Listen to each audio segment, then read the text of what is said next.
Hello everyone. आज इस class में समाजशास्त्र से संबंधित महत्वपूर्ण अवधारणाओं पर क्लास होगी। महत्वपूर्ण अवधारणाओं से संबंधित प्रश्नों को कराया जाएगा। आप सभी इस वीडियो को ज्यादा से ज्यादा लोगों के साथ शेयर जरूर कर दीजिए। एक महत्वपूर्ण सूचना है आप सभी के लिए, समाजशास्त्र से संबंधित सभी परीक्षाओं के लिए यहाँ पर प्रैक्टिस सेट एंड समाजशास्त्र के नोट्स पीडीएफ फॉर्मेट में प्रोवाइड कराए जा रहे हैं। इससे संबंधित जानकारी के लिए यहाँ पर एक व्हाट्सएप नंबर दिया गया है जिस पर मैसेज करके आप सारी जानकारी ले सकते हैं। नंबर है 790-555-3851। समाजशास्त्र के नोट्स की बात की जाए तो ये सारे टॉपिक्स आपको इसमें देखने को मिलेंगे। वन लाइनर में भी नोट्स मिल जाएंगे और ये सभी परीक्षाओं को ध्यान में रखकर तैयार किए गए नोट्स हैं। एमपी असिस्टेंट प्रोफेसर के समाजशास्त्र के प्रैक्टिस सेट की बात की जाए तो इसमें आपको 1000 प्रश्न देखने को मिलेंगे। एमपी असिस्टेंट प्रोफेसर का जीएस का प्रैक्टिस सेट भी मिल जाएगा और साथ ही राजस्थान असिस्टेंट प्रोफेसर का जीएस प्रैक्टिस भी यहाँ पर आपको मिल जाएगा, जिसमें टोटल 15 प्रैक्टिस सेट आपको देखने को मिलेंगे। कोई भी जानकारी चाहते हैं तो व्हाट्सएप नंबर पर आप मैसेज करके पूछ सकते हैं। बस कुछ ही देर में क्लास शुरू होने वाली है। देखिए यहाँ तक हो गया था। चलिए यहां से शुरू करना है। प्रश्न है, जातीय स्टाइरोटाइप की अवधारणा है। जातीय स्टाइरोटाइप की अवधारणा किसने दी है? यहाँ पर ऑप्शंस में देख लीजिए। S L. Kalia, Narmadeshwar Prasad, M N. Srinivas, Andre Beteille. यहाँ पर ऑप्शंस है। एक सेकेंड के लिए रुकेंगे। ओके, माइक लगा हुआ है। चलिए बताइए, जातीय स्टाइरोटाइप किसकी अवधारणा है? जातीय स्टाइरोटाइप की यह अवधारणा किसने दी है? जातीय स्टाइरोटाइप की नर्मदेश्वर प्रसाद ने। ठीक है, नर्मदेश्वर प्रसाद ने जातीय स्टाइरोटाइप की अवधारणा दी है। एस.एल. कालिया की बात करें तो जनजातीयकरण की अवधारणा दी है इन्होंने। ठीक है, जनजातीयकरण की जो अवधारणा है वो एस.एल. कालिया के द्वारा दी गई है। जनजातीयकरण की अवधारणा एस.एल. कालिया ने दी है। और नर्मदेश्वर प्रसाद की बात करें तो इन्होंने जातीय स्टाइरोटाइप की अवधारणा दी है। और बात की जाए अगर संस्कृतिकरण की, ठीक है, संस्कृतिकरण की अवधारणा, तो ये संस्कृतिकरण की जो अवधारणा है ये एम.एन. श्रीनिवास के द्वारा दी गई है। संस्कृतिकरण की अवधारणा एम.एन. श्रीनिवास की द्वारा दी गई है। और जनजातीयकरण की अवधारणा एस.एल. कालिया के द्वारा। जनजातीयकरण से तात्पर्य क्या है? इसमें कोई उच्च जाति या द्विज जाति जनजाति की रीति रिवाज, उनकी प्रथाओं का अनुकरण करती है, तो ऐसी प्रक्रिया को जनजातीयकरण कहा जाता है। इसके ठीक विपरीत संस्कृतिकरण की अवधारणा है। संस्कृतिकरण में कोई निम्न हिंदू जाति या कोई जनजाति किसी उच्च या द्विज जाति के रीति रिवाजों का पालन करती है, उनका अनुकरण करती है, ताकि उनका पदक्रम में जो स्थान है वो पहले से बेहतर हो सके, तो ये संस्कृतिकरण है। ये अवधारणा एम.एन. श्रीनिवास की है। यहाँ पर नर्मदेश्वर प्रसाद होगा, विकल्प बी यहाँ पर सही होगा। प्रश्न है, अभिनय भूमिका की अवधारणा से संबंधित है। Lenski, Nadel, Mead, Goffman. यहाँ पर विकल्प है अभिनय भूमिका। अभिनय भूमिका की अवधारणा किसने दी है? तो यहाँ पर अभिनय भूमिका की अवधारणा, यह अवधारणा हो जाएगी मीड की। ठीक है, भूमिका ग्रहण, ठीक है, भूमिका ग्रहण की अवधारणा, भूमिका निर्वहन की अवधारणा, ठीक है, भूमिका ग्रहण है, भूमिका निर्वहन है, ये अवधारणा किसकी हो जाएगी? मीड की हो जाएगी। यहाँ पर right answer option C Mead होगा। नाडेल की बात करें तो इन्होंने, नाडेल ने संबंधात्मक भूमिका की बात की है। ठीक है, संबंधात्मक भूमिका और गैर संबंधात्मक भूमिका की बात की है। संबंधात्मक भूमिका और गैर संबंधात्मक भूमिका की बात किसके द्वारा की गई है?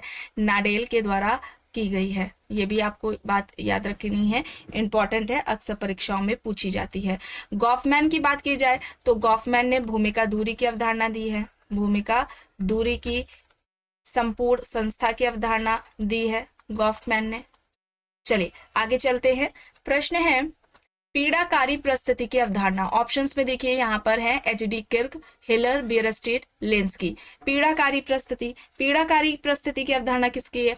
हिलर की बात करें तो इन्होंने मुख्य परिस्थिति की अवधारणा दी है। ठीक है, मुख्य परिस्थिति की अवधारणा किसकी है? हिलर की है।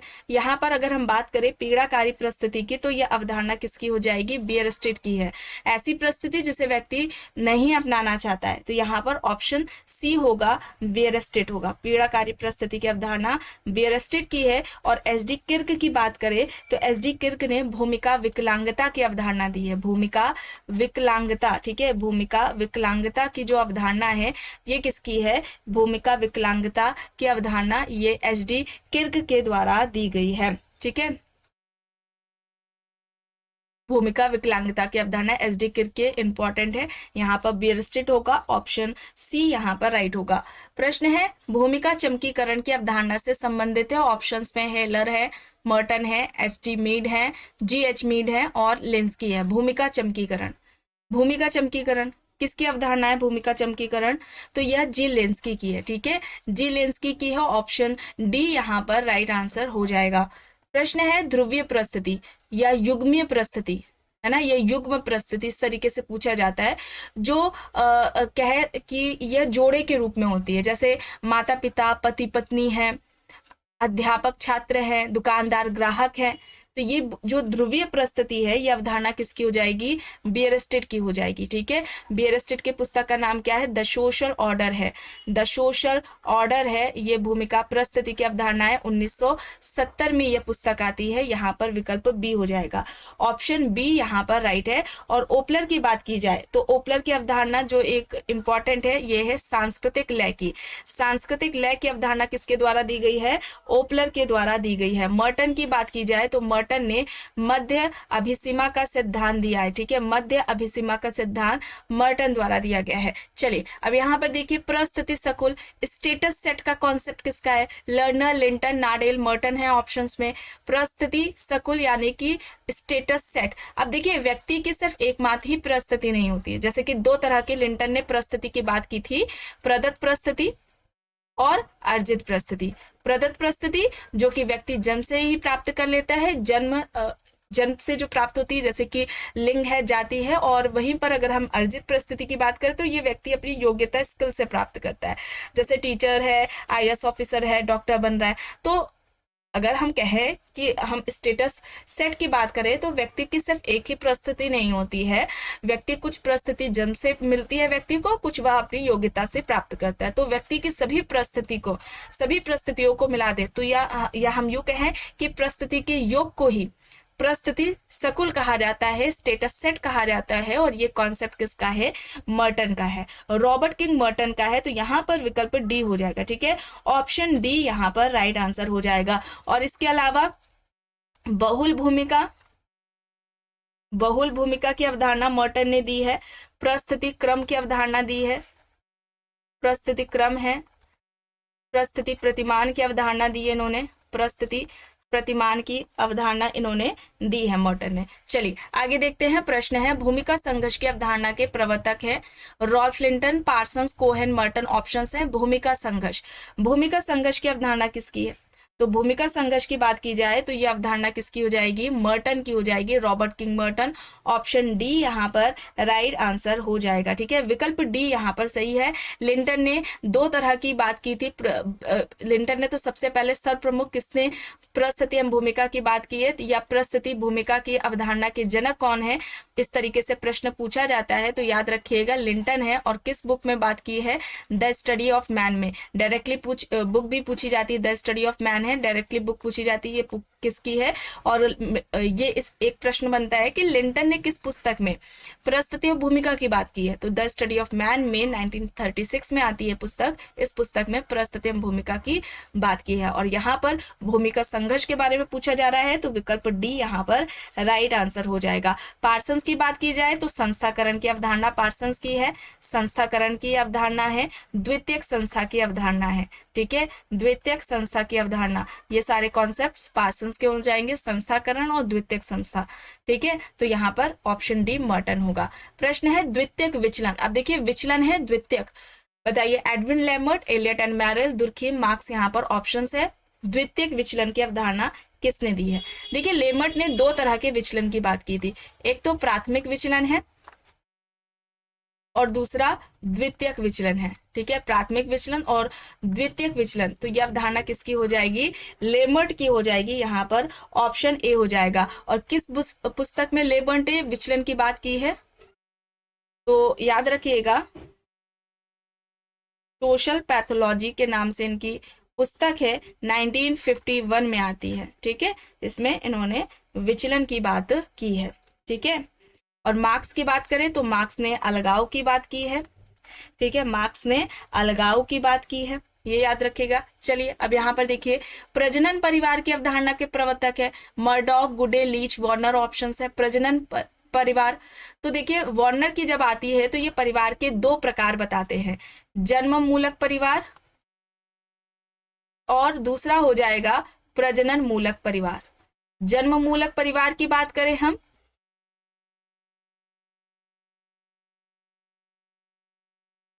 जन्म मूलक परिवार की अगर हम बात करें तो जन्म मूलक परिवार में व्यक्ति का जिस परिवार में जन्म हुआ होता है और ऐसे परिवार में उस व्यक्ति के साथ उसके माता पिता भाई बहन रहते हैं, तो ऐसे परिवार को हम जन्म मूलक परिवार कहेंगे। प्रजनन मूलक परिवार का निर्माण व्यक्ति विवाह के बाद करता है और ऐसे परिवार में वो पति पत्नी और उनके अविवाहित बच्चे होते हैं। तो ये दो तरह के परिवार के जो प्रकार है ये वार्नर के द्वारा बताए गए हैं, इसे याद रखिएगा, इंपॉर्टेंट है। गुडे की बात की जाए तो गुडे ने भूमिका सौदेबाजी की अवधारणा दी है, ठीक है, गुडे ने भूमिका सौदेबाजी की अवधारणा दी है, गुडे ने, ये याद रखिएगा, इंपॉर्टेंट है। स्वतंत्र नाभिकीय और मिश्रित परिवार की बात किसने की है, ये मर्डॉक ने की है। स्वतंत्र नाभिकीय परिवार और मिश्रित परिवार, तो ये कॉन्सेप्ट किसके हो जाएंगे, मर्डॉक के हो जाएंगे। चलिए आगे देखिए, प्रश्न है निम्न में से विसंस्कृतिकरण की अवधारणा के प्रवर्तक है Yogendra Singh, M N Srinivas, D N Majumdar, S L Kaliya.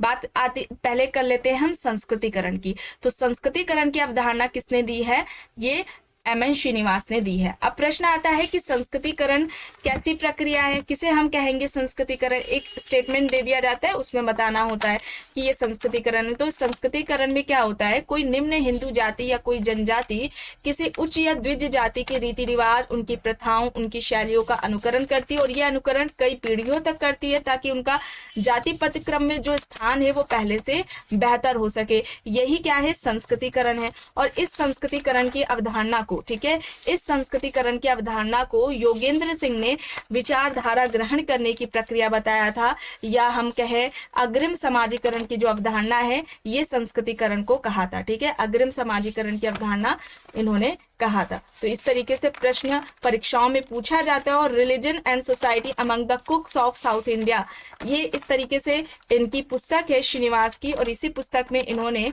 संस्कृतिकरण की अवधारणा भी दी है। इस तरीके से भी प्रश्न पूछा जाता है। और संस्कृतिकरण में इनका क्या कहना था कि यह पद में परिवर्तन की बात करता है, ठीक है, संस्कृतिकरण पद में परिवर्तन की बात करता है। योगेंद्र सिंह ने संस्कृतिकरण को क्या कहा, अग्रिम समाजीकरण, ठीक है, अग्रिम समाजीकरण की प्रक्रिया का है, या विचारधारा ग्रहण करने की, विचारधारा ग्रहण करने की प्रक्रिया है, ठीक है, ये याद रखिएगा। और यहाँ पर विसंस्कृतिकरण की बात करें तो ये मजूमदार का है। और एसएल कालिया ने जनजातीयकरण की बात की है। जनजातीयकरण की जो अवधारणा है ये एसएल कालिया के द्वारा दी गई है। यहाँ पर मजूमदार होगा, विकल्प सी यहाँ पर सही हो जाएगा। चलिए अब यहाँ पर देखिए, प्रश्न है प्रदर्शनात्मक उपभोग की अवधारणा संबंधित है। विकल्प में है वेबलेन, कोहेन, शुम्पेटर, होम्स। प्रदर्शनात्मक उपभोग, होम्स ने मानव समूह की बात की है, ठीक है, होम्स ने मानव समूह की बात की है। यहाँ पर प्रदर्शनात्मक उपभोग की बात की जाए तो यह अवधारणा वेबलेन की हो जाएगी, विकल्प ए यहाँ पर सही हो जाएगा। कोहेन की बात करें तो कोहेन ने प्रस्थिति कुंठा की बात की थी, ठीक है, प्रस्थिति कुंठा की बात की थी कोहेन ने, ये याद रखिएगा। चलिए अब यहाँ पर देखिए, निम्न में से कौन संगठन व्यक्ति की अवधारणा से संबंधित है, या संगठनात्मक व्यक्ति की अवधारणा किसके द्वारा दी गई है, मर्टन, वाइट, मैक्लुहन, कॉल, विटफोगल। यहाँ पर विकल्प है संगठन व्यक्ति की अवधारणा किसके द्वारा दी गई है, या संगठनात्मक व्यक्ति की अवधारणा किसकी है, किसकी है, विलियम वाइट की है। यहाँ पर ऑप्शन बी हो जाएगा, ठीक है, विकल्प बी यहाँ पर सही होगा। प्रश्न है निम्न में से कौन सा सही सुमेलित नहीं है, प्रभु व्यक्ति, एससी दुबे, उद्यमशीलता, के शुम्पेटर, ओरिएंटल तानाशाही, हैरिस उलमैन, तारा सिद्धांत, हर्ड।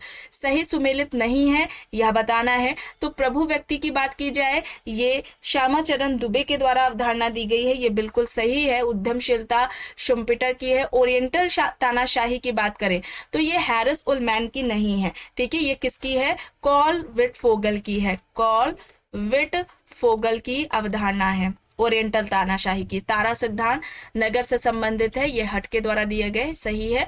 तो सही नहीं है ये बताना था, विकल्प सी होगा यहाँ पर।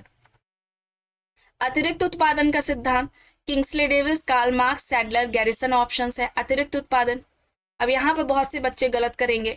अतिरिक्त उत्पादन किसका है? अतिरिक्त उत्पादन किंग्सले डेविस का है, ऑप्शन डी होगा। कार्ल मार्क्स ने अतिरिक्त मूल्य का सिद्धांत दिया है, ठीक है। अतिरिक्त मूल्य का सिद्धांत किसका है? ये कार्ल मार्क्स का है। अतिरिक्त उत्पादन पूछा गया है तो यहाँ पर किंग्सले डेविस है, और किंग्सले डेविस ने मानव समाज की बात की थी, ठीक है। इनकी पुस्तक है किंग्सले डेविस की। तो यहाँ पर विकल्प क्या होगा? विकल्प ए यहाँ पर सही हो जाएगा, ठीक है। ऑप्शन ए यहाँ पर सही है। प्रश्न है सैनिक आधिपत्य का सिद्धांत अवधारणा किसकी है? स्पेंसर, मॉर्गेट मूर, वॉल्टर क्रिस्टोलर, सी राइट मिल्स हैं। सैनिक आधिपत्य, कौन सा विकल्प सही हो जाएगा? सैनिक आधिपत्य का, सैनिक आधिपत्य का सिद्धांत किसका है? मॉर्गेट मीड का है, ठीक है। सैनिक आधिपत्य ये अवधारणा मॉर्गेट मीड की है। देखिए स्पेंसर ने बात करें तो स्पेंसर ने दो तरह के समाज की बात की थी। एक तो सैनिक समाज है, यहाँ पर देखिए समाज नहीं है, सैनिक आधिपत्य है। सैनिक समाज है यह जिसे शिकारी समाज कहा जाता है, और दूसरा है औद्योगिक समाज, ठीक है। ये हो जाएगा सैनिक समाज और औद्योगिक समाज की अवधारणा स्पेंसर की है। यहाँ पर मॉर्गेट मूर है, और पावर रिलेट यानी शक्ति अभिजन की अवधारणा सी राइट मिल्स की है, ठीक है। चलिए अब यहाँ पर देखिए प्रश्न है सकेंद्रीय वलय का सिद्धांत नगर से संबंधित है, पूछा जा रहा है। सकेंद्रीय वलय, हर्ट, बर्गस, बर्गल, वार्ड यहाँ पर ऑप्शंस है। हर्ट, बर्गस, बर्गल, वार्ड यहाँ पर ऑप्शंस हैं। सही यहाँ पर क्या होगा? सही यहाँ पर बर्गेस होगा। सकेंद्रीय वलय सिद्धांत बर्गेस द्वारा दिया गया है, ठीक है। यहाँ पर ऑप्शन बी होगा। और हर्ड ने तारा सिद्धांत दिया है, ठीक है। तारा सिद्धांत हर्ड के द्वारा दिया गया है। प्रश्न है तारा सिद्धांत के प्रतिपादक, तो अभी बताया गया हर्ड है, ऑप्शन बी यहाँ पर राइट आंसर हो जाएगा। तारा सिद्धांत हर्ड का हो जाएगा। अब देखिए प्रश्न है निम्न में से कौन संयुक्त वृद्धि सिद्धांत के प्रतिपादक है? Auguste Comte, Pareto, garrison, ward यहाँ पर ऑप्शंस हैं। संयुक्त वृद्धि सिद्धांत के प्रतिपादक कौन है? तो यहाँ पर सही क्या होगा? यहाँ पर कौन सा विकल्प सही होगा? गैरिसन होगा, ठीक है। गैरिसन होगा, ऑप्शन सी यहाँ पर राइट आंसर हो जाएगा। कॉम्ट की बात की जाए तो कॉम्ट ने विज्ञान का वर्गीकरण दिया है, ठीक है। विज्ञान का वर्गीकरण इनका हो जाएगा, विज्ञान का वर्गीकरण हो जाएगा। प्रत्यक्षवाद का हो जाएगा कॉन्सेप्ट, प्रत्यक्षवाद की अवधारणा दी है। सामाजिक स्थैतिकीय, सामाजिक स्थैतिकीय और सामाजिक गतिकी की बात की है इन्होंने। ज्ञान के 3 स्तर, ठीक है, ज्ञान के 3 स्तरों की भी बात की है। तो ये सारे जो कॉन्सेप्ट्स हैं ये अगस्त कॉम्ट के बताए गए हैं। बहुनाभिकीय सिद्धांत की अवधारणा ऑप्शंस में पारस, Harris and Ullman, Burgess, Karl Popper है। बहुनाभिकीय सिद्धांत किसका कॉन्सेप्ट है? बहुनाभिकीय सिद्धांत का सही यहाँ पर होगा हैरिस एंड उलमैन, ठीक है। हैरिस एंड उलमैन का होगा, ऑप्शन बी यहाँ पर राइट आंसर हो जाएगा, ठीक है। विकल्प बी यहाँ पर सही है। कॉल पॉपर ने बंद और खुला समाज की बात की थी। बंद समाज और खुला समाज ये कॉल पॉपर का है, ठीक है। प्रश्न है प्रजनन फलन का सिद्धांत स्पेंसर, कैस्ट्रो, डबलडे, ड्यूमो यहाँ पर ऑप्शंस है। प्रजनन फलन का सिद्धांत किसका है? स्पेंसर का है, स्पेंसर हो जाएगा, ऑप्शन ए यहाँ पर होगा। डबलडे ने आहार सिद्धांत दिया है, जनसंख्या से संबंधित आहार सिद्धांत डबलडे का था, तो यहाँ पर स्पेंसर होगा, ऑप्शन ए यहाँ पर सही होगा। सामाजिक कुसुमायोजन की अवधारणा स्पेंसर, ड्यूमो, पार्सन्स, हेनरी जॉर्ज हैं। सामाजिक कुसुमायोजन किसकी हो जाएगी? सामाजिक कुसुमायोजन हेनरी जॉर्ज की हो जाएगी। विकल्प डी यहाँ पर सही हो जाएगा, ठीक है। विकल्प डी है सामाजिक उद्विकास का सिद्धांत स्पेंसर ने दिया है। सामाजिक उद्विकास का सिद्धांत किसका है? स्पेंसर का है। सामाजिक डार्विनवादी ये कहलाते हैं, डार्विनवाद से ये प्रभावित थे। सामाजिक डार्विनवादी ये कहलाते हैं। और इन्होंने सामाजिक संरचना इस अवधारणा का प्रयोग सबसे पहले किया था और मानवीय शरीर की तुलना जो सामाजिक संरचना है इसकी तुलना मानवीय शरीर से की थी स्पेंसर ने। ठीक है, अब यहाँ पर देखिए प्रश्न है आहार सिद्धांत।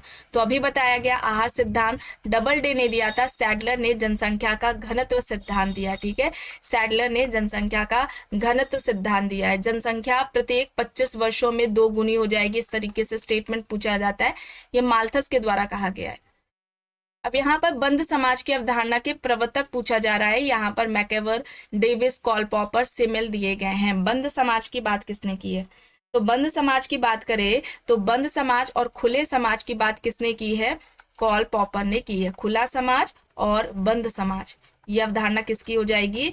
कॉल पॉपर की हो जाएगी। ठीक है, ये याद रखिएगा। मानव समाज की बात किसने की है? किंग्सले डेविस ने की है। इस नाम से इनकी किंग्सले डेविस की पुस्तक है। चलिए आगे देखिए, प्रश्न है ऐच्छिकवाद का सिद्धांत। Karl Marx, Green, Frankfurter, Henry George है ऐच्छिकवाद का सिद्धांत। किसका है ऐच्छिकवाद का सिद्धांत? फ्रैंकफर्टर का है। ठीक है, फ्रैंकफर्टर का है। ग्रीन की सांस्कृतिक समाजशास्त्र पुस्तक है कल्चरल सोशियोलॉजी, इस नाम से पुस्तक किसकी है? ग्रीन की है। ठीक है, वर्ग संघर्ष की बात की है किसने? कार्ल मार्क्स ने वर्ग संघर्ष की बात की है। वर्ग को आर्थिक आधार पर परिभाषित किया है, यहाँ पर फ्रैंकफर्टर होगा। आखिरी प्रश्न है शक्ति चर की अवधारणा, Max Muller, Parsons, marks, mills, यहाँ पर ऑप्शंस है। शक्ति चर, देखिए मैक्स मूलर की बात की जाए तो मैक्स मूलर ने धर्म की उत्पत्ति का प्रकृतिवाद का सिद्धांत दिया था। सी राइट मिल्स की बात की जाए तो इन्होंने शक्ति अभिजन की बात की है। ठीक है, शक्ति अभिजन की बात की है। मार्क्स ने अलगाव की बात की है। ठीक है, मार्क्स ने अलगाव की बात की है। यहाँ पर शक्ति चर की बात हो रही है और यह अवधारणा किसकी है? पार्सन्स के द्वारा दी गई है। विकल्प बी यहाँ पर सही हो जाएगा। तो आज के इस क्लास में बस इतना ही। आई होप ये आपको पसंद आई होगी। अगर पसंद आई है तो प्लीज लाइक करिएगा, कमेंट करके जरूर बताइएगा। चैनल पर अगर आप नए हैं तो चैनल को भी जरूर सब्सक्राइब कर लीजिएगा एंड इस वीडियो को जितना हो सके ज्यादा से ज्यादा लोगों के साथ शेयर भी जरूर करिएगा।